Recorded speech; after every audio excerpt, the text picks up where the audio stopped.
garçon leva les mains vers les soldats japonais, mais personne ne lui prêta attention. Un groupe de soldats japonais s'approcha, et le garçon leva à nouveau les mains, mais les soldats ne comprenaient pas l'anglais. Le garçon essaie même d'arrêter le char. Les soldats pensaient qu'il était ridicule et imitèrent ses gestes, puis ils chassèrent le garçon. Le garçon n'eut d'autre choix que de rentrer chez lui en fuyant. Ses parents étaient partis à cause de la guerre, et la maison était en désordre. Les anciens domestiques sont en train de voler les meubles. Le garçon leur demanda de l'aide, mais le domestique s'approcha de lui et le gifla. Le garçon resta figé sur place. Il réalise que la guerre a tout changé et qu'il n'est plus un noble. Le garçon avait faim.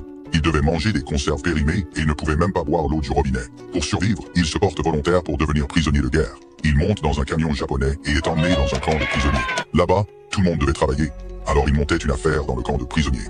Il échangeait des cigarettes contre de la nourriture, puis ce qu'il obtenait contre une paire de bottes propres. Ensuite, il échangea les bottes à un officier japonais pour avoir une chance d'aider chez le médecin. Le médecin remercia le garçon et lui donna une nouvelle paire de chaussures. Après avoir fait le plein de provisions, le garçon élabora un plan d'évasion. Il se glissa vers la clôture de barbelés et escalada pour sortir du camp de prisonniers. Tous les prisonniers observaient le garçon, se demandant s'il réussirait. Cependant, un officier remarqua ses chaussures et s'approcha pour le chercher. Le garçon dut d'abord abandonner son plan d'évasion en se cachant dans la boue. Quand le garçon revint au camp, son courage lui valut le respect de tous. Les prisonniers le saluèrent même. Le garçon sourit, convaincu que les Japonais seraient vaincus.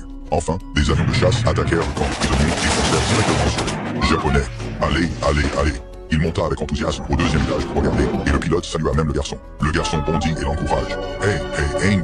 Le médecin vit la scène et arrêta immédiatement le garçon. Oh, $1. À cause de ce comportement qui était trop dangereux. Mais le garçon avait oublié à quoi ressemblaient ses parents. Alors il voulait que la guerre finisse rapidement. Tous les prisonniers de guerre quittèrent la zone.